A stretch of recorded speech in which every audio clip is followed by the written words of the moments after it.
Welcome back to another episode of the MLB Swing for the Fences show. You're on the Run Pure Sports YouTube channel. Friday night fireworks edition, talking, of course, Friday night's 10-game MLB slate. We got a fun one on tap tonight, joined as usual by Statsational and with the pinch hitter Travis Mangone filling in for Steve Boyden today. First Friday night show, I think, for you, Mangone. How you doing on this Friday afternoon? I've been here on Fridays a time or two to cover for Steve. We know he's an international traveler. He goes everywhere. So I've been here once or twice, but ready to roll. Should be fun. Pretty good pitchers to talk about.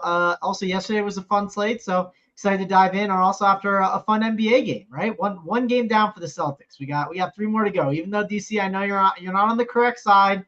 That's okay, though. I think the Celtics do take it. So we'll have to see. It's unfortunate because I got money on Dallas. I made a hedge last night to try and adjust just because I think the Celtics are just the way better team. Yeah, they throttled the Mavericks last night. Not a very competitive game, that one. I bet Dallas will adjust, and we'll see. But, it was fun to watch that one. I'm sure Celtics backers are feeling good this morning. Over to you, Stats. Good to have you back here on Friday Night Fireworks. How you doing on this Friday afternoon? Doing well, man. We got 10 games. Kind of pumped. That's kind of the sweet spot. I like it when it's 10. When we get those 13 games, I don't know, it's too many. And then I hate when it's like 6. So these are the fun slates, man. 9, 10 games. I like it the most. And I don't know. I think it's kind of wide open tonight. You could play almost every stack. You could play a bunch of different pitchers. So I think, if you nail it tonight, and I think there's some contrarian plays that are viable, you can win some big money here tonight. So I'm looking forward to it.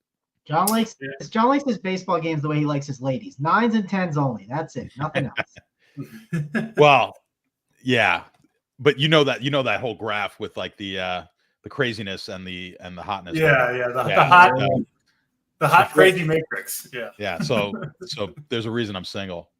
One of the best videos on the entire internet. Great video. I'll go down with the hot crazy matrix. Anyone that's watching hasn't seen that, Google it's fantastic. Watch that after the show while you're building some lineups, and you'll have some good laughs there. But 10 games on this slate, and Stats, I think you nailed it just kind of on the overarching theme. It seems like a lot of like kind of middle of the road pitchers, right? Where there's kind of a lack of, I would say, true aces. And then there's not that many pitchers on the slate, at least in my eyes, that I'm like super excited to stack against that I think are, drawn dead or completely hopeless out there. So like you said, I do think there's a lot of different ways you could go, both pitching and I think especially hitting wise. And we got some big bats out of the lineups too. Juan Soto had the elbow injury that he's been playing through and playing totally fine. But he is out tonight. I believe Corey Seager is out tonight. So some of the better hitters in the game not playing tonight, which of course limits our options a little bit, but on a 10-game slate, plenty of places to go. And with that, let's jump into it. Dodgers and Yankees in Yankee Stadium, obviously a pretty fun weekend series here.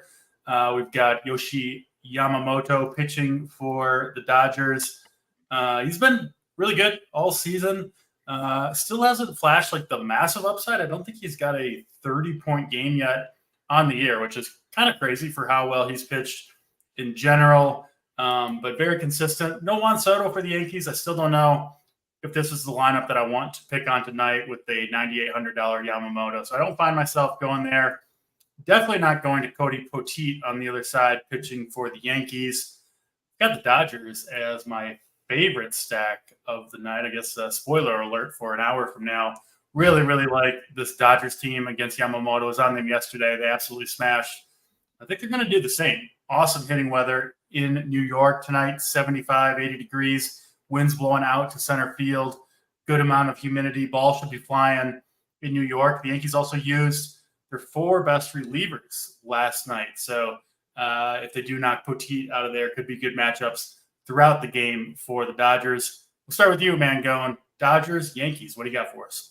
Look at DC giving all the goods before anyone hits the like, before anything. Like I'm just going to leave the show now. I know the Dodgers are the play, stack them up and move on. But you need a complimentary stack, though. We got to get to that. So you need the secondary. Well, I need John stacks, right? I need to know. The last time I was on a Friday Night Fireworks show, I believe that was the one that he gave out Cleveland as the team that people won't be on, and they popped off for a huge game. So we got to stay for that. But yeah, Dodgers are a great stack. Obviously, you can get to them.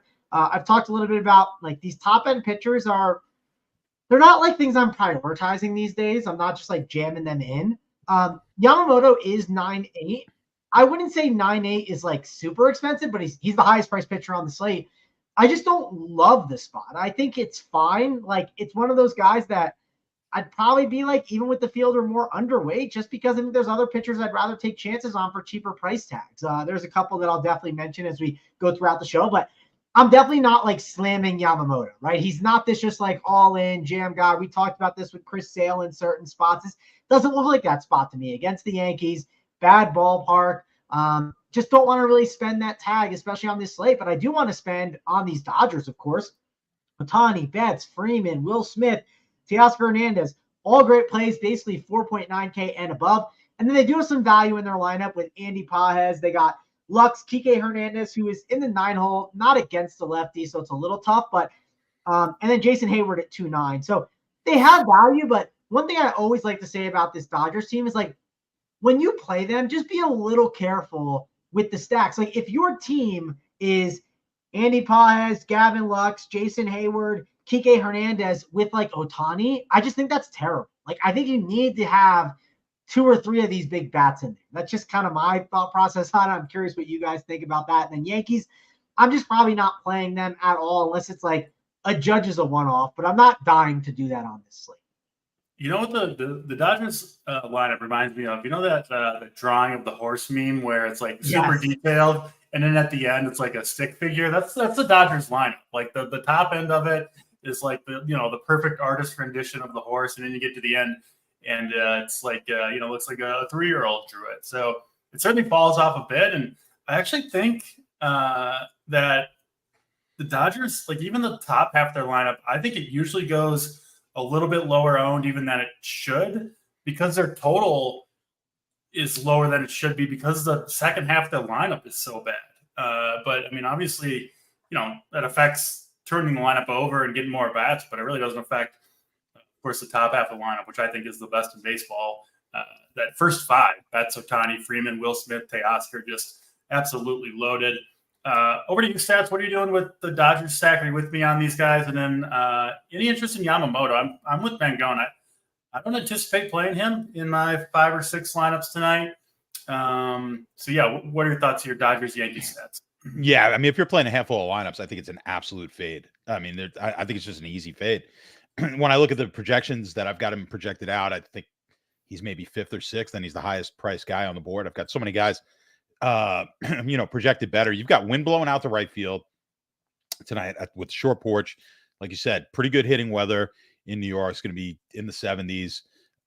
I just don't like either pitcher here. So I think you got to stay away from the pitchers. The hitting, I mean, yeah, of course, for that same reason, I love the Dodgers as well. And I like what Mangone was saying there. I don't disagree with him. I would tend to like the Dodgers more as maybe my 2 or 3 man stack, coupled with one of these other teams as the 5-man stack. Not that I don't love the stack here, but I think we can maybe stick to the 2 or 3 guys here. I think Ohtani for sure, either in one-offs or in secondary stacks. I think that's the way to go. But when you look at, when I break down Yamamoto and you look at the numbers that he's projected in the betting market, I mean, it's not terrible, obviously, but at 9,800, he's projected out for 6.2 strikeouts. We've got other guys on the slate cheaper, projected in the same ballpark, if not higher. 5.5 hits, 2.6 earned runs. They're looking at getting about 6 innings almost from him and a couple of walks in this game. So not a terrible stat line right there as far as his projections, but that projects out to like 17.6 points. And you look at, when you take into account the odds on this game where they're not a massive favorite like some of these other pitchers that we're going to get to are bigger favorites with better projections. I think he's an easy pass. I think he can go elsewhere in the game on the slate, that is. Yeah, all 3 of us kind of on that Yamamoto fade. Not that he couldn't have a big game, but especially given the fact that, like he hasn't really shown a huge ceiling anyway. And then you throw in risk against this powerful Yankees lineup, and it's seems like a night to go elsewhere on pitching other than Yamamoto. But yeah, Dodgers look great to me. Obviously super expensive. But go ahead. A good point to make, I think, with Yamamoto is like, we might talk up a cheaper pitcher that we like, but like if you have the salary for Yamamoto, I'm fine with playing him. He's just not a priority, right? If you have cheap bats and you're going to a cheap stack, he's fine. But he's just not this priority play. Do you kind of agree on that? Like, you're not going to fade. Sometimes we want to fade these top-end pitchers and go to a cheaper one just because we think they're way better and it's a bad spot. I don't think any of us feel that way, correct? Yeah, halfway agree. Okay. I would probably look to upgrade like my one-offs on a stack and get in some bigger bats and get away from Yamamoto. So I'm not going to use him. I'll say that right now. He's not going to be on.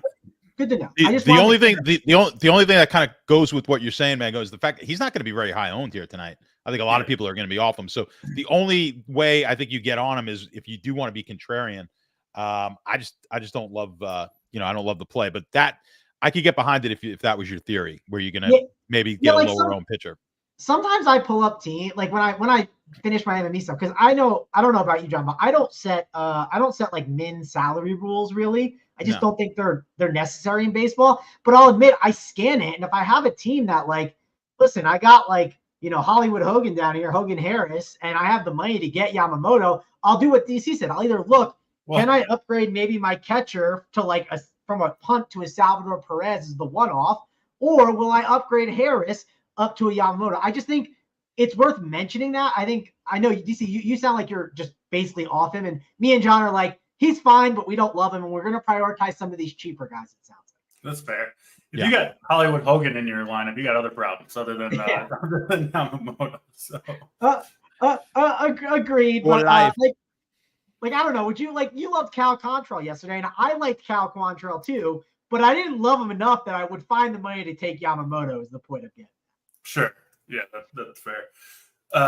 That's Dodgers and the Yankees. Let's get to the next game on the slate. We go to Great American Ballpark for another game that looks very, very friendly for hitting. Obviously, a great park to hit in normally in Cincinnati, but especially good when it's hot, humid, wind blowing out to left center field. Nick Lodolo, one of my just favorite pitchers to watch in the league, I would say. It's been a little bit shaky, honestly, over these last 4 starts. Only 3 strikeouts in each of the last 2. Pretty surprising from Lodolo. He'll take on a Cubs team who he faced them last time, too. The end result was okay, but I did kind of dig into the numbers, the metrics behind that start. It was pretty ugly for Lodolo. He's normally a guy who gets a ton of chases. He got very, very few, like a career low chase rate in that game against the Cubs. Didn't get many swinging strikes either. So he wasn't fooling these guys, whatsoever. Now, that can change from game to game, but it is a little bit concerning. I was looking at Lodolo, perhaps using him, but didn't quite make the cut for me.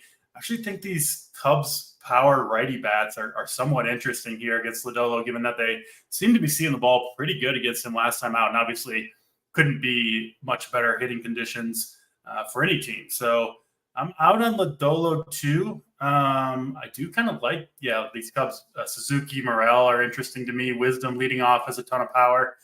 And then Justin Steele. So 2 lefties pitching in this game. Steele's been pretty solid over these last 4 starts. He did miss a month, missed all of April with a hamstring strain, but has been kind of getting stronger. He's thrown over 90 pitches in each of the last 3. Pitched okay against this Reds team last time out. I don't see, like I said, I'm not going to Lodolo. Steele at 7,200. This is kind of interesting. I mean, this is a Reds team that does have pretty high strikeout rates, or at least some of these guys do. Steele on the kind of on the cusp for me. I think he's a fine play if he fits your lineup. I'm not paying the 9,600 for Lodolo. Start with you again, Mangone. 2 lefties on the hill here. Cubs and Reds. What do you got for us? Yeah, I think this is one of those spots on the slate where you can say, I could argue for both sides. One, I think Steele I think he's a really cheap value. And you look at the cheap values, I think he sticks out a little bit. The Reds are really good at striking out. I know they are good at hitting the long ball too, but they do both, right? I think it's an opportunity to take a chance at Steele. I also think he has some positive regression kind of coming his way. I think it's, I hate the ballpark, but I just think it's worth taking a shot on. So I will take chances on him. Not saying he's going to be this guy that I lock button or anything like that, but I think you want to take some stabs at that price tag for sure. When it comes to Lodolo, I'm very torn on how to handle him. He's kind of expensive, and there's a couple other pitchers I like a little bit more that are cheaper than him. So I don't know if Lodolo is going to make that cut. I think you could make a case for these bats, though, because, again, it's Great American Small Park. It's obviously a great place to take batters, so I don't mind them. But I'm not jamming the Cubs and Reds like it was yesterday. Like yesterday, I felt like I wanted a lot of them. Today, I don't mind them. I think they're okay. But it's one of those spots, and we talk about it. There's like a couple spots on each slate, or at least one, where it's like you feel like you can argue both sides. And I think this is a spot where for both teams, you can argue both sides. Yeah, that's fair. Let's go to you, Stats. What do you got for us for this one between the Cubs and the Reds? Yeah, I mean, I kind of agree with Mangone there, but I'm leaning more towards the bats in this game. I prefer, and between the two teams, I would prefer the Cincinnati stacks over the Cubs stacks. I do like the environment there. I love the ballpark, love the weather situation that we're looking at tonight. But so I do like Cincinnati stacks, but don't mind the Cubs stacks either. Again, I'm playing this game. I've got about 14% in my early runs. I was running about 14% for Lodolo. Steele, I had closer to 10%, something like that. So I'm not going to be crazy high on either one of these guys. If you look at Lodolo, I mean, I've got him rated a little bit better than Yamamoto, and you're getting a slightly cheaper price. But again, there's like 3 or 4 guys that are better than those two guys at much cheaper prices that I'm really going to be looking at more tonight. You want to talk about Steele's numbers. He's projected out for like 5.5 Ks, and they're looking at 17 outs, so just under 6 innings. So that's going to get you a little over 15 points at that 7,200 price tag. Not terrible. I could definitely see using him. He's certainly, like I said, he's going to be in my mix for the 150. Lodolo is going to be a little bit higher.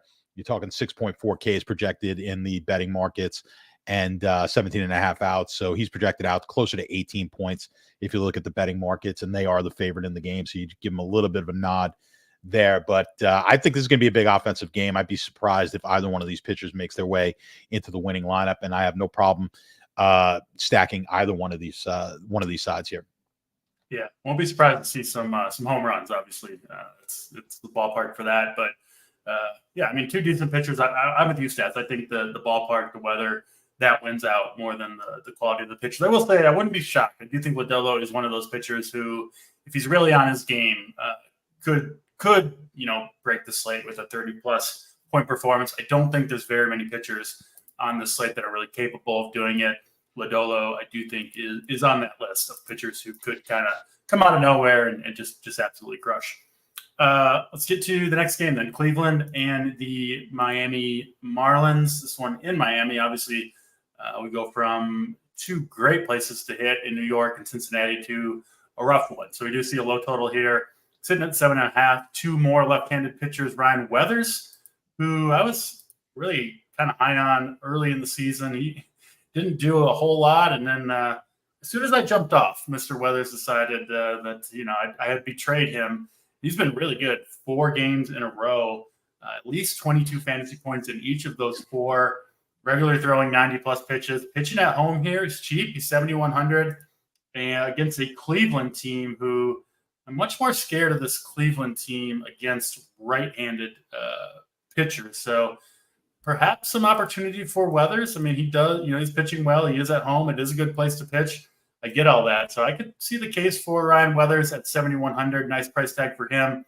And then Logan Allen at 6,900. Been a rough go for Allen so far this year.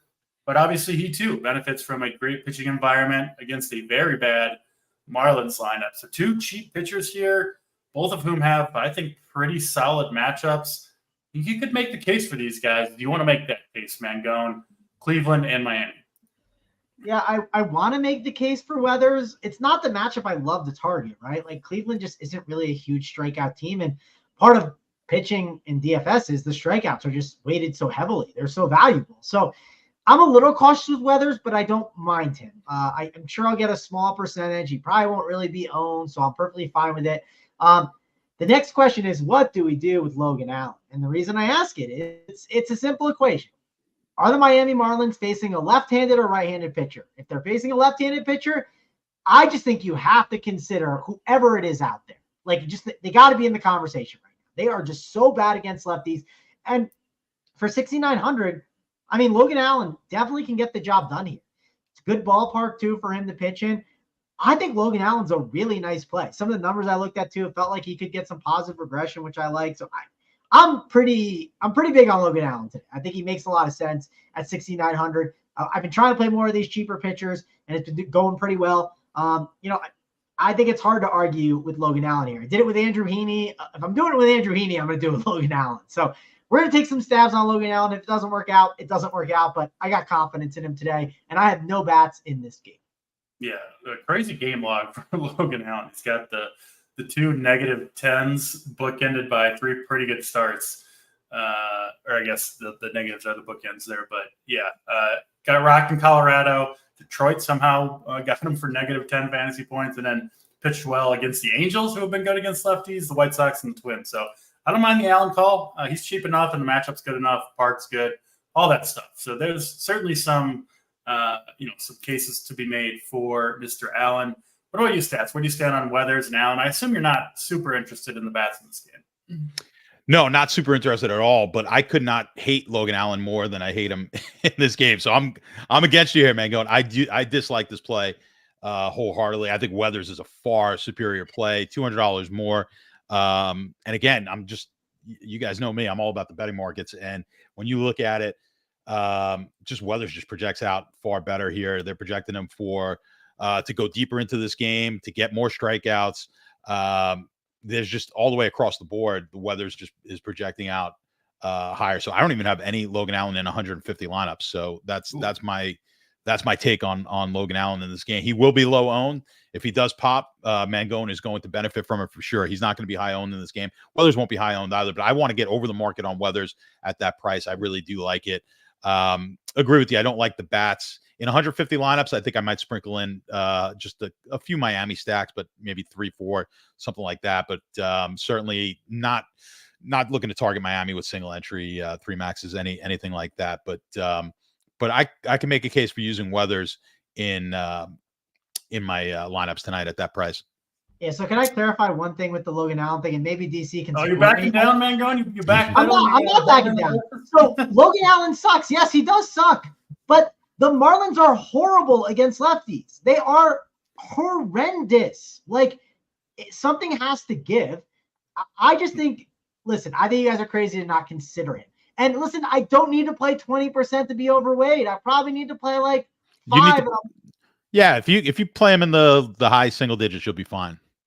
Yeah, if you like, I wouldn't go crazy, but yeah. No, yeah, I mean, I'm not going to go crazy, but like, I'm just saying, if you look at his game log, DC said it. It's a wild ride, but he could pop a good one. Yeah, no doubt. Yeah, sure. I'm definitely somewhere in between you guys on Logan Allen. I mean, I'm not going to have 20% or something, or like 30, but like, I'm going to be overweight. I think it's crazy not to be. Like, tell me, have you seen spots, DC, where like most lefties have done well? I guess Patrick Corbin didn't, but Logan Allen's a little better than Patrick Corbin. Yes, everybody's better than Patrick Corbin, so he does have that going for him, which is nice for Logan Allen. He won't make any of my 5 or 6 lineups. If I was playing 150 though, I would absolutely have a few shares at least of Logan Allen. So I guess somewhere in between you guys. And Stats hates a player if he's completely Xing him out. If he's saying no, it's very rare. Yeah. It's very rare. I play everybody. What are the betting markets saying? I want to hear the betting market numbers on. All right, so his line is 4.8 Ks, 5.6 hits, 2.6 earned runs, 16 outs, so barely getting out of the into the 6th, and then 1.9 walks is the line. Now it's a coin flip of the game. That doesn't sound that bad to me. I'm just gonna say for that price, it doesn't sound terrible. It's when you project it out, it's like 13.5 points compared to Weathers, who's like 16.5 points. And they're basically at the same price. So that's my only thing. I mean, look, the markets are made by different opinions. So when he throws 27 points up there tonight, Mangone can make me eat my words. Yeah, I'm DMing Stats when it goes well, and if not, I'm going to go high. And I will not answer you, so don't worry about it. I like having the three-man booth with Mangone, so someone else can shit on Mangone's plays other than me. You love to see it. Next game on the slate, San Francisco and the Texas Rangers. This one in Texas, so another indoor game, another game that is expected to be pretty low scoring, 7.5 total. Logan Webb pitching for the Giants. Normally prefer him in San Francisco. This, of course, not a bad place to pitch either. Problem with Webb is just the swing and miss kind of hasn't been there this year. I guess the strikeouts recently have been a little bit better. Not a ton of interest in Webb at 7,700 for me. Probably a guy that I would mix in there if I was playing more lineups. He is consistent. It's just I do worry a little bit about the ceiling. And then Michael Lorenzen pitching for the Rangers. Actually been pretty good this year, especially in these last 3 or 4 starts. Good place to pitch and a pretty good matchup for Lorenzen. He didn't make my article or the cut for me, but maybe you could reconsider that. It does look like a pretty high strikeout lineup that the Giants are rolling out there, and it is a good place to pitch. So, maybe reconsidering on Mr. Lorenzen. Over to you, Mangone. Do you have room for Lorenzen or Webb with all the Logan Allen you're playing? Yeah, I don't know. I don't like Logan Webb that much here. I just don't think it's that great of a spot. When you look at the price tag of 7.7, like a couple guys that are a little pricier that I like a little more in that median range that we'll get to between the guys that we've talked about. Michael Lorenzen at 7.6. He's flashed some upside at times.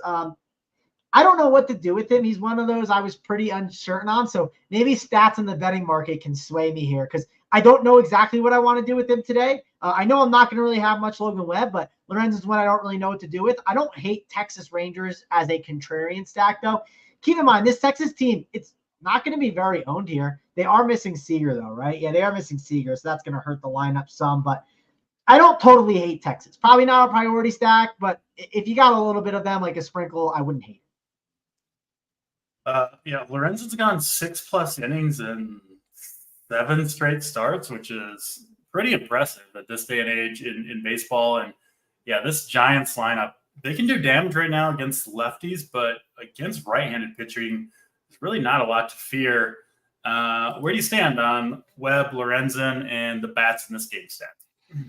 Yeah, it's funny you say that. As far as the amount of outs he's projected, Lorenzen, that is, in the betting markets, is one of the highest on the day. So they're projecting him to go fairly deep in the game, as is Webb. They're both projected to go at least 6 innings, which is a lot, like you said, in this day and age, as far as the betting markets are concerned. And most pitchers don't make it into the 7th anymore. So that's really where the points are being projected for both of these guys. Strikeout numbers, mediocre. 5.3 for Lorenzen, 5.1 for Webb as far as the betting markets go.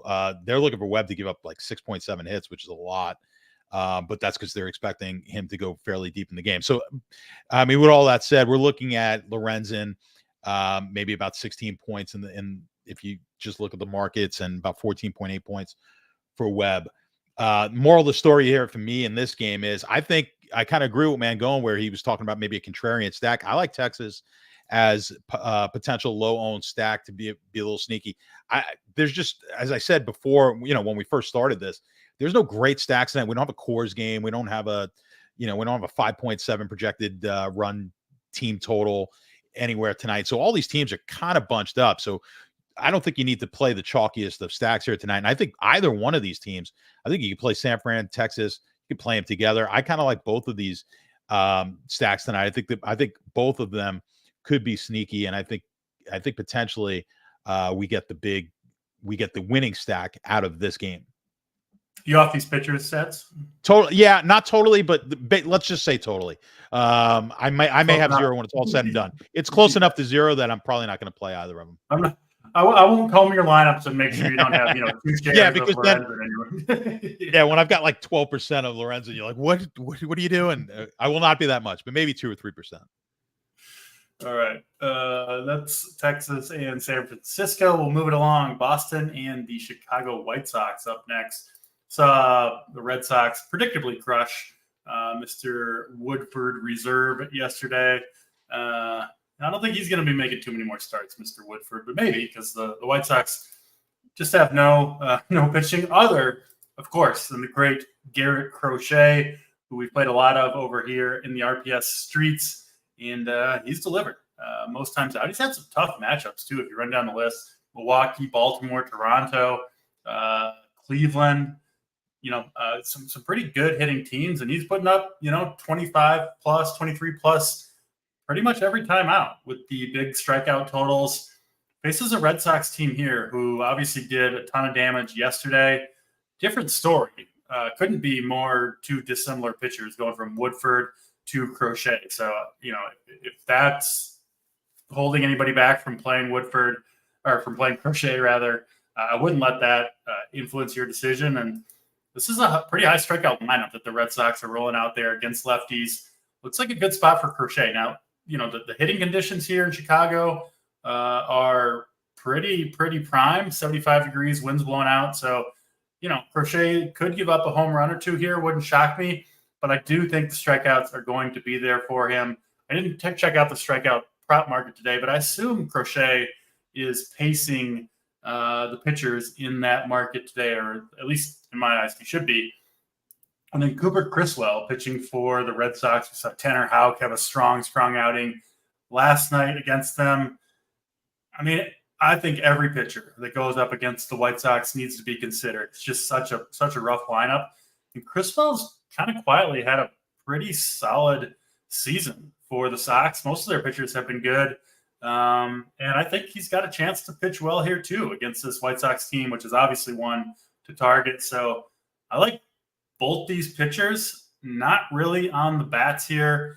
I do think we'll see Crochet come in pretty popular. So, if you wanted to take like a Tyler O'Neill as a leverage one-off against Crochet, I think that's a decent play. But overall, it's the pitching here that I like to do well, despite, a really good offensive environment. So a little bit of a strange game in that respect. We'll start with you, Mangone, White Sox and Red Sox. What do you got for us? Yeah, so I've talked about not liking some of these pitchers up top and in the middle. It's because I love Garrett Crochet at 8-9. I mean, it's probably my SP1 of the slate. I think I even think he's got some positive regression coming a little bit in his favor. I think the matchup is really good here against the Red Sox. So I'm going to take chances on Crochet. It does concern me, winds blowing out, right? It's hot. That is one slight concern here, but I'm going to take my chances with Crochet. I think he's a really good option. He's been very consistent all year long. Hopefully it doesn't blow up here. I think we'll be okay. Sure, I'm scared of Rafael Devers. No one isn't, right? He's just a really good hitter, and he's been absolutely crushing it over the past couple of weeks. But I'm going to take my chances, and I'm also going to take my chances with Criswell here. I think I tend to agree with you, DC. If anyone is playing against the White Sox, you just have to consider him. I'm not saying I wanted to love Logan Allen today and Cooper Criswell, but the matchups are just too good that I just think you have to. And if we're playing cheap pitchers, which I want to look at these cheap pitchers. I want to get the Dodgers in my lineups and some of these other big bats.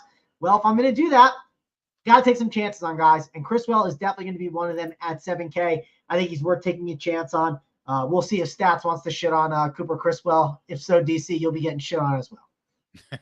I'm on the Criswell train, and he's got – this won't prove true, but Sabres got him at 2% owned. I mean, it's going to be higher than that for sure, but it should be relatively low. They're usually not off by too much. So we might get Criswell under 10% owned, perhaps, which, sign me up for that. 7K pitcher against the Sox. Over to you, Stats. Crochet, Criswell, Red Sox, and White Sox. What do you got? Yeah, I mean, with Criswell, I get your logic, and I can't argue with it going against Chicago. Against the White Sox, I think you pretty much could take just about any pitcher at the low price and hope for the best when you're looking to pay up for the bats. I don't love it. I'm not going to have a bunch of it, but certainly understand the play from, anyone against Chicago can put up a decent game. Now, the problem in the markets with Criswell here is they're just not looking for him to go very deep in the game. 4.8 strikeouts, looking at 15.5 outs is basically what he's projected at. So they're not really projecting him very high. But I get it for the price, 7K. I think there's some better options, but again, I understand it. Now, Crochet is, across the board, that's the guy right now. Highest projected guy at a pretty decent price. There's no reason he will be the highest owned guy. I think tonight, Boston, a lot of strikeouts. I think someone threw it up in the chat, but it's 7.5 juice to the over, which comes out to about 7.8 projected strikeouts for Crochet tonight. Nobody's even close to that. And projected to come in just under 6 innings. Now, here's the interesting thing I think for me. You guys basically said this is why I like doing the show with DC, and also why I hate doing the show with DC, because DC's really sharp, and then he takes some of my good points, and then but that's good. I agree with you where I think Boston could be a sneaky leverage. Like I think you could take a couple of bats on the Boston side because there's going to be a ton of ownership on Crochet here tonight, and I think the potential is he could throw 10 strikeouts and give up 3 home runs. Like it's that. I think it could be that type of a game where, so if you are not playing, if you're going to punt Crochet or you're going to totally fade Crochet, I think you almost want to play a min stack of Red Sox here or the one-off with a Red Sox player. I think that just gives you tremendous leverage on this slate. I think they'll be very low owned because of the Crochet ownership. I love that play. Single entry, if you want to fade Crochet, I love that, throwing at least one Red Sox in the lineup. The other argument is the bullpen, right? Like the bullpen's so bad. I'm sure I don't know if you mentioned that too, DC. For sure. But I will say if Crochet doesn't get there, right? If he fails tonight, it's going to be because of probably the long ball is probably what's going to get him, because we know the strikeouts are almost certainly going to be there. And so if he's going to not put up a big score, it's going to have to be due to some damage. So especially with that weather, I mean, he's going to attack these hitters. I really think Tyler O'Neill is the guy that's most likely to take him deep. Yeah. Although, has O'Neill done anything? I know he was like really slumping. Yeah, he said two hit games in a row. So yeah, he seems like he's swinging a decent bat at the moment. So yeah, Tyler O'Neill I think is a fun one-off. But even like the bottom of the lineup, they're super cheap down there. And they do have a little bit of Westbrook power. at 2K. You got Westbrook at 2K today batting 6th. Yeah. Cooper 2,800, Dahlbeck 2,100, and Rafael at 3,300 all have a little bit of power if you do want to go against what we all think is going to be the most popular pitcher on the slate in Garrett Crochet. Let's get to Seattle and Kansas City next. We are halfway through the slate. Good time to remind you guys, hit the like button. And, of course, if you do want to sign up for all the winners, every sport over at Run Pure Sports, you can use promo code DC15 for 15% off your first weekly or monthly payment. We got, of course, the U.S. Open coming up, big MMA slate tomorrow, and Euro 2024 for you soccer fans. We'll have you covered for that as well. Seattle and Kansas City up next. Whether to at least watch for storms here in Kansas City, I think it should be fine, but just keep it on your radar. But I hope this game plays because it is one of my favorite games for offenses on this slate. Going to be hot, humid, wind blowing out in Kansas City. Should play very favorable overall for hitters in Kauffman Stadium tonight. We've got Daniel Lynch pitching for Kansas City, making his, fourth start of the year. He's been – actually, the results have been okay, but I really haven't been too impressed with what I've seen from Lynch. I like the spot a lot for the right-handed power from the Mariners. And I like the Kansas City side too. Bryce Miller is certainly a talented young pitcher, but like most or maybe all the Seattle pitchers, way better at home than he is on the road. Pretty crazy his splits on the year, averaging 24 DraftKings points per game in Seattle and just 12. So double on the at home compared to on the road. So give me the bats on both sides of this game. I think we could see offensive bonanza here in Kansas City. And I'll be playing hitters from both sides of this game, man. Going, where do you stand on Royals and Mariners? Yeah, Royals Mariners looks like it's going to be a popular one. We got Dusty Daniel Lynch on the mound, as people like to call him. We joke about it in the RPS Discord a little bit. So I think this is a spot that we have to like.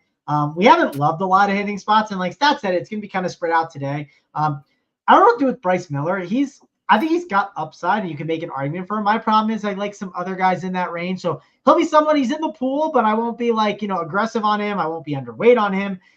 We'll just see what kind of the projections pop out and call it a day. But I like a couple guys, in that range over him, like Crochet, who we just talked about, and another one that we're going to get to. But yeah, I think you got to like the bats here. One thing to like about Seattle in general is Seattle, they just have so much upside, right? Like if they're clicking for that day, it's definitely a good time to be on them. My argument always is I want to look at the ownership on Seattle and see how highly owned or low owned they're going to be in the spot. And one thing I've noticed with Seattle's, they just pop in projections all year. It doesn't like really matter. It's like, yes, the pitcher will pop, and then also the bats will pop. So I always like to lean on what the ownership is going to be. I'm curious what you guys think on the ownership on the Seattle Mariners today, because that's going to help make my decision for sure.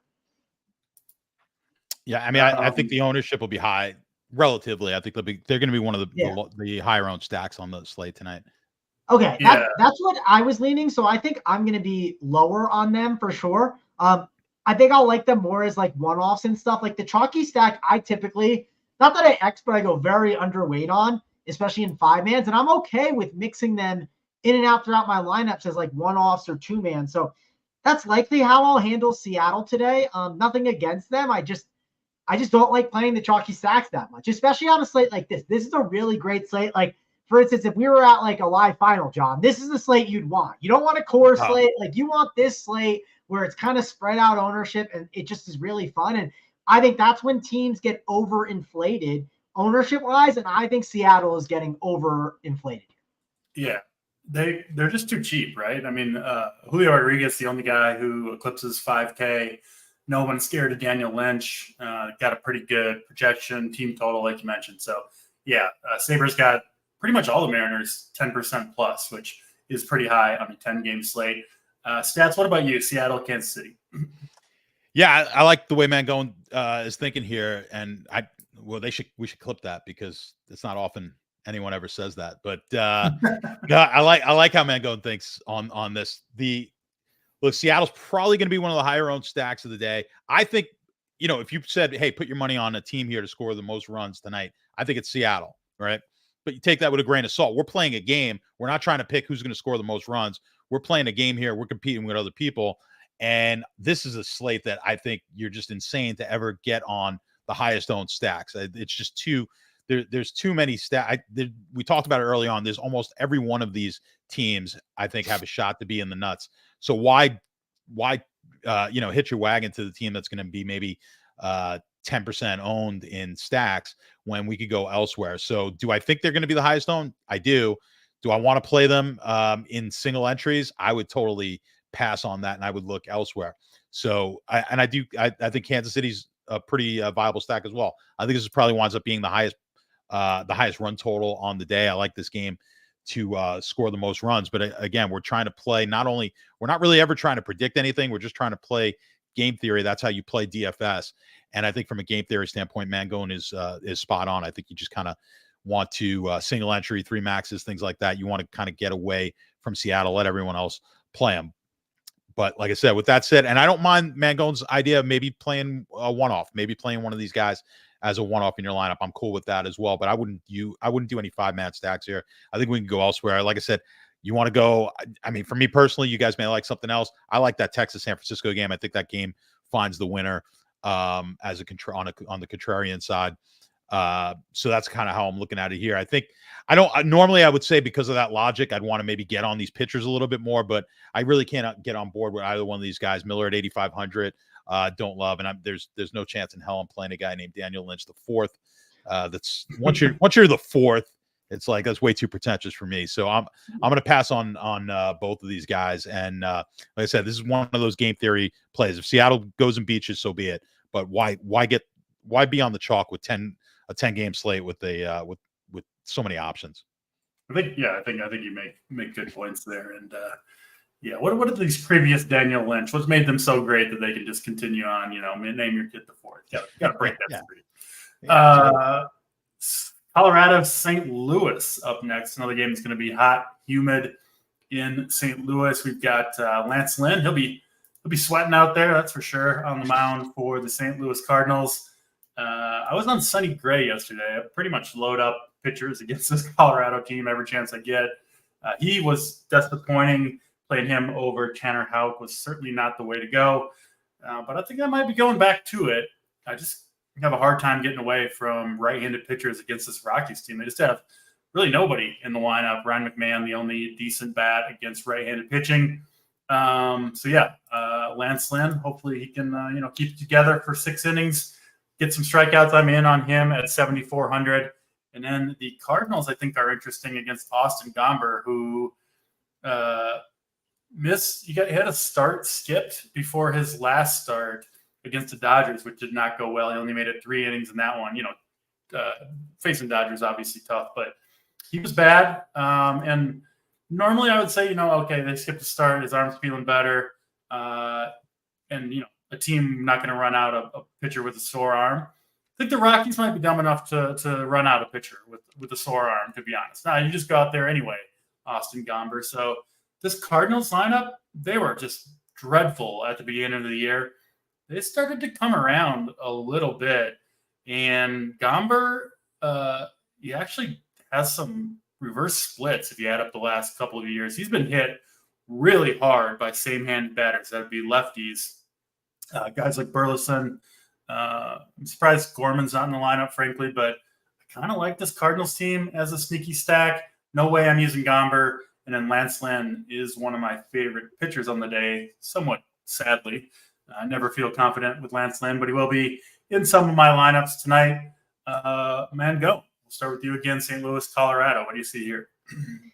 Yeah, it's rare to see me talk up the Cardinals, but I do like the Cardinals today. I think there's some good opportunity here. They have some good value, too. If you look up and down the lineup, not a lot of guys on the Cardinals. I think the most expensive one is like 4K or so. I'm just getting him so cheap in this hot, humid environment. While everyone plays Seattle, I'd rather shift to St. Louis. I think they're a good play here against Gomber, so I'll take my chances with them. I can't really get on the Lance Lynn train. Maybe you guys can talk me on it. DC, you did an okay sell job. We'll see if stats can get me there. I'm just not. I just don't think I'm there yet. I'm like a known Lance Lynn hater. So trust me. I know. You had me think a little more about it. So I was like, okay, I need someone else to maybe get me there. Maybe stats can. I already have a lot of cheap pitchers I've discussed. I don't know if I'll need to go there, but I'm willing to listen more to the argument, I guess. And I don't see it. And I'm with you. It's kind of a little bit of a bias, but I do feel very confident in St. Louis today. I think they're a very good offense to play and take a shot on. So St. Louis has been hitting the ball a lot better too. And they're a team they're a very hot and cold team. They've shown that over the past couple of years. And I think I'm going to take some stabs on St. Louis. Not super excited to take chances on the Colorado Rockies here, but I don't know. I'm willing to listen just because I think it's a good day to get different with your offense. All right, Statsman going doesn't have enough respect for me to be convinced on Lance Lynn. Can you get him over the edge on Fat Lance? Mango knows I could get him over the edge. I've got that way. I've got that touch, right, Mango? But I love Lance Lynn today. I was with you. I love Gray. I love Gray yesterday. So listen, I'm jumping right back on Lance. There's plenty of room on Lance Lynn's back for all of us. So I can, I'm getting on board here again. I mean, yeah, Gray was disappointed. We weren't the only ones. He was only 60% owned in GPPs last night. So I can't really say I was out on a limb, but I do like when I throw in the core and I see DC is on the same page. That generally is a pretty good sign. I'd play Sonny Gray again tonight if I could. 100%. It happens. So I love would too, but I had an amazing team with Sonny Gray yesterday, and I was tilted. I was so mad. I was tilted. It did suck. It did suck. But again, I mean, you talked about going to get up targeting teams against the White Sox. You don't mind targeting teams against Colorado, especially on the road. So yeah, I mean, Lynn in the markets, you look at him in the betting markets, he is one of the highest projected total pitchers on the entire slate. I think he's number 2. All right, behind Crochet, if you look at the betting market. So at that price, it's insane. He's projected for 6. You just don't get a guy projected for 6 strikeouts at 7,400. You just don't get it, right? So he's projected up there. He's heavily juiced to the 5.5. So it's basically 6 strikeouts is where they're projecting him in the market. And the best thing is they're projecting him for the most outs outside of Valdez tonight. 19 outs is very rare. Do you see that? I look at this every day. I look at the projections in the betting market. So 19 outs, they're looking for him to get a ton of outs, which will certainly help. At 7,400, we're not looking for a monster night, but I think the potential is there for Lynn to just get us, 25 to 30 points. I think that's very possible tonight and be the nuts. So I want to make sure I'm over the market on Lance Lynn tonight. If I got to eat my words, I eat my words, but that's part of the market, right? That's part of playing this game. We're not always right, but I think this is a really good spot. So, yeah, if you're playing 150 lineups, I think getting them close to 40% would be a smart idea. Yeah. Does the betting market have over under on gallons of sweat from Lance Lynn? They're actually doing it in weights, so they're doing it in it's not in gallons. Yeah, they're weighing it. They're going to weigh them pregame and postgame, so we get the exact number. That's about the only diet Lance Lynn is on, is pitching on the mound every 5 days. Nothing like St. Louis humidity. Yeah, that Midwest humidity is fun. Come the summertime, 105 degrees and humid. Yeah. He seems like a guy who finishes his career pitching for the Rockies or something like that. We stack against him every time. Yeah. Are you convinced, Mangone? We didn't get the verdict. Are you convinced on Fat Lance? Yeah, you guys sold me enough. So I'll play some. But the good news about these shows is, right, like when it goes poor, I know who to DM and go like, fucking Lance Lynn, like you guys were wrong, like, you know what I mean. So I at least have a little bit of an out today if it goes poorly. Yeah, you get to play the best play on the slate and reap the benefits, and you can blame us if it doesn't go well. So there you go, best of both worlds. It's true. I do not have a core today, DC. You wouldn't see him in my core though. I wouldn't be able to stomach that. I'll say that. But I will play some with you guys. He'll be in mine. So there we go. Lance Lynn. Out to the West Coast we go for the final 3 games of the slate. Houston and the LA Angels up first. Framber Valdez pitching against Griffin Canning. The Angels, surprisingly, have been one of the very best teams against left-handed pitching on the year, and especially recently, something I would not have predicted coming into the year. But yeah, even without Mike Trout, they are doing some serious damage against lefties, enough to get me off of Framber Valdez. I don't normally play him anyway, just the strikeout totals are too low for my liking. I'm not going to play him here against a team that, I don't really think they're this good against lefties, like they're true talent, but they've been good enough where I'm going to go elsewhere other than Framber Valdez. So not a ton of interest there. And then no interest in Griffin Canning against the Astros. I don't believe we have their lineup quite yet. The big question mark is, will Kyle Tucker be in there? I don't think he will. I expect him to sit, but still possible he could play. If he is in there, I do think he's an awesome play. Jordan Alvarez, I think, is a fantastic play against Canning. And yeah, I could see the Astros in general doing some serious damage with or without Kyle Tucker. So good spot here for the Astros. None of these pitchers making my teams tonight. What about you, Mangone? Astros and Angels. Yes, I am on the Framber Valdez train today. I think he is definitely not a bad play here. I think he's got some good regression coming his way. 8,200 is too cheap for him. I understand your arguments with the Angels, DC, but last time I battled on the Framber Valdez take, he dropped 33.4. So, it's been good so far to me. So maybe I can get the best of you here. Last time he faced the Angels, he dropped a -5, just for your information. No, that's fine. But the last time that I was disagreeing with you was against Oakland, and it worked out well. Yeah. So that's okay. I know it's fair enough, but I'm willing to take my chances on Framber. So I like him here in this spot. We'll see how it works out. One thing I will say about the Houston Astros is I plan on liking them a lot tonight. I do. But if they keep putting out this bullshit lineup that's terrible, I might go the other way. That's all. I don't know what their lineup is yet. I'm sick of seeing Jake Myers in the 4-hole. At least Jordan's back in the 3-hole, which is solid. So that helps with that one lineup they put out the other day. I said it was a terrible lineup, and it was a terrible lineup. So I want to see what the lineup is to make sure. I don't know if Tucker's going to be in there. I'm assuming he's not. But overall, I think I'm going to like this Astros team. I want to spend for more on my bats today. Talked about liking the Dodgers earlier and some other expensive offenses. I think there's another expensive offense that I want to spend up on. I want to go get Altuve, Bregman, Jordan. So I like the Astros here. Griffin Canning is terrible. He doesn't have good control. And yes, sir, sometimes he shows that high upside, but I want to take advantage of Griffin Canning. I'm going to be all over the Astros tonight. All right, well, Stats, I know you're too smart to play Mr. Valdez, but what I really want to know is he a worse play than Logan Allen? Stats, go ahead. I'm not that smart because I am playing Valdez. So I'm in on Valdez here tonight.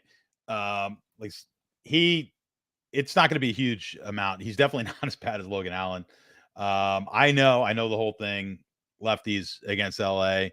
I kind of stick with my numbers here. Just for the price, I think he's just worth a stab. Griffin Canning, toss him out. Don't play it. But I do think Valdez at that price tag is worth Definitely a tournament type play. So I think he can get you there. In the betting markets, 5.5K, not a huge strikeout guy, as you said. He is projected though for the most outs, basically, which means the most innings here tonight. So at that price, you give me an 8,200 guy where they're projecting to go deepest into the game on the entire slate. I kind of like that.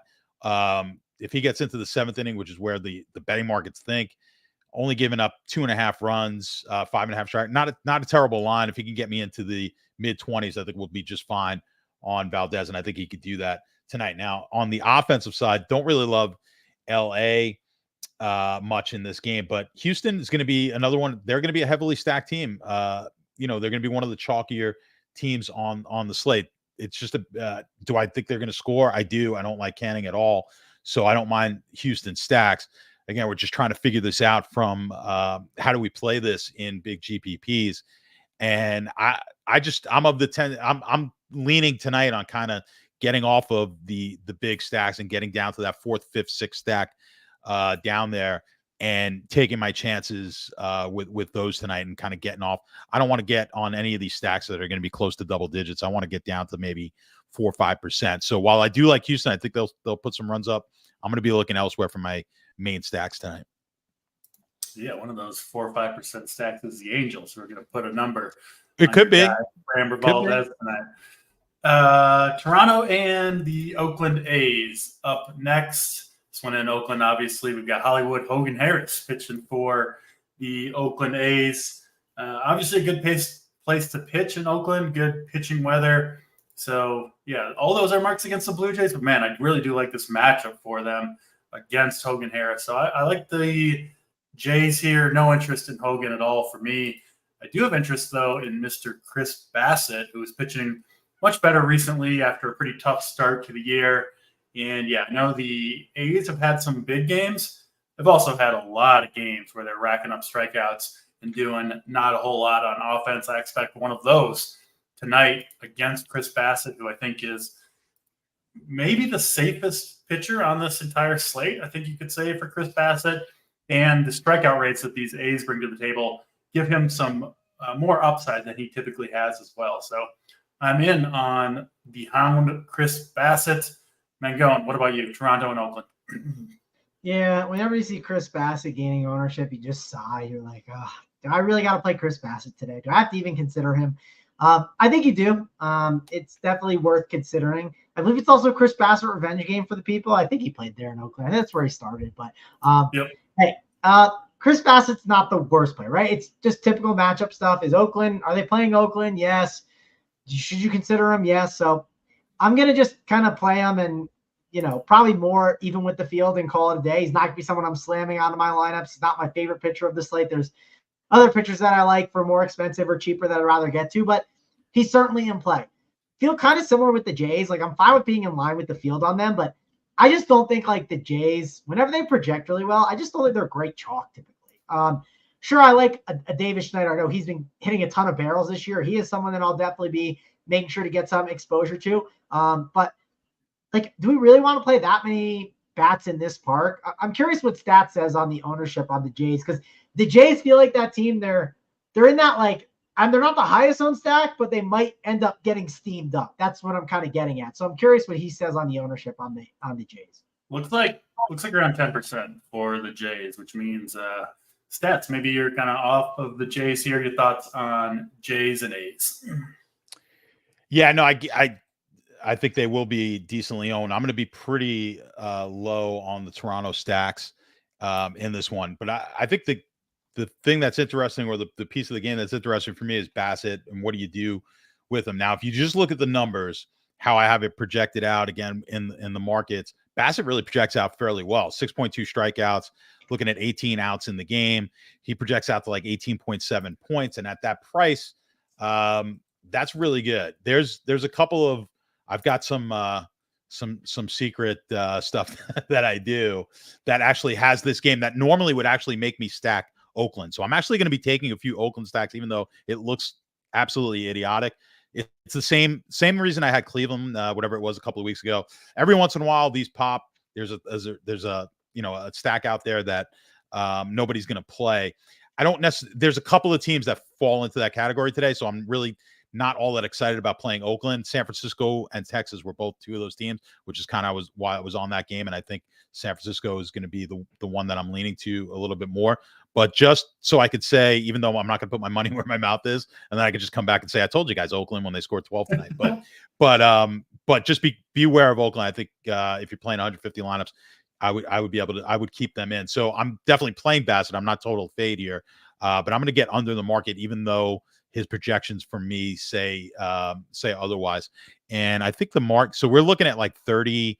Where are they? Right around 30% on Sabre. So I think I'm going to come in somewhere in the high teens, 20%, something like that. All right, let's get to final game of the slate. We'll do, of course, the stacks, pitching, all that stuff at the end after we do Arizona and San Diego. Mike King and Brandon Pfaadt going to do battle in San Diego. Not a great place to hit here. Good place to pitch, and I think this is the lowest total on the entire slate, sitting at 7 runs. So not a lot of offense expected in this one. I don't have a whole ton here. I think, King and Pfaadt are both okay plays, especially Mike King, I think, is a pretty interesting play. Got a pretty high strikeout rate against right-handers in particular. I think I'm going a different direction, but where do you stand, Mangone, on Padres and D-backs? Yeah, I like King a lot. King will be someone that I'm definitely very overweight on today. I think he's a really good pitcher in this range. He's probably my number 2 to Crochet. So I really like Michael King.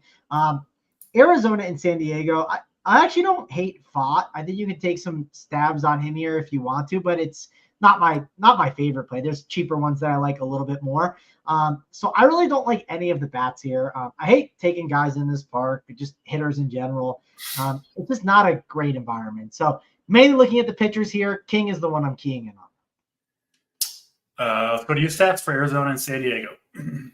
Yeah, I mean, it's understandable. King's going to be decently owned. I can almost repeat exactly what I just said on the last game with this game. So I'm going to be under the market King in a similar way that I'm under on Bassett. And again, something triggers for me on Arizona. I don't love getting on it because I just think there's so many other good games, and that's kind of a low total on Arizona. But I actually like it more than I do Oakland. So for the same reason, I kind of like a couple of Oakland stacks. I like even more Arizona stacks. Doesn't say I'm totally fading King, but I'm going to get under the market on King. So I think we're looking at that 25 to 30% range. I'll be more close to the 15 to 20% on King, and I'm going to be sprinkling in some Arizona stacks. I think they're going to be a good contrarian play tonight. So I like getting Arizona stacks against King on this slate. So I think a couple of really, really low owned stacks that have a shot to do something tonight are Arizona and Oakland. Yeah, Corbin Carroll, 3 hits last night. Would be good to see him get going, or just a little bit, maybe a good contrarian play. 2,900 on FanDuel for Corbin Carroll. Pretty crazy price point, considering how good he was last year, at least. All right, that's all 10 games. Let's do favorite stack, favorite contrarian stack. We'll start with you, Mangone. Give you first shot at your favorite stack and favorite contrarian stack. Yes. Favorite stack will definitely be the Dodgers. Dodgers are definitely my favorite stack of the day. I don't think they'll be contrarian. That's okay. Contrarian stack. That's a good one. Because I guess I want to make sure I'm giving a contrarian one. Come back to me on contrarian, because I think the one I was going to give is not contrarian. Let me double check.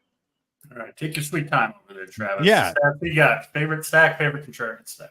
Yeah. It's not like I have a lock to get to. No problem, Travis. Yeah. So like I said, not necessarily maybe the play that you want to make in a single entry. I think Seattle winds up being the highest scoring stack on the slate, but I'm going to go with San Francisco as my favorite contrarian stack tonight. I like that play. All right. Love it. I will go favorite stack. let's go with the Royals against Bobby Miller. I think they'll be pretty contrarian. I think they'll be the under-owned team in that game. And then contrarian stack, I'm going with the Angels against Framber Valdez. Have you had enough time to pick your contrarian stack yet?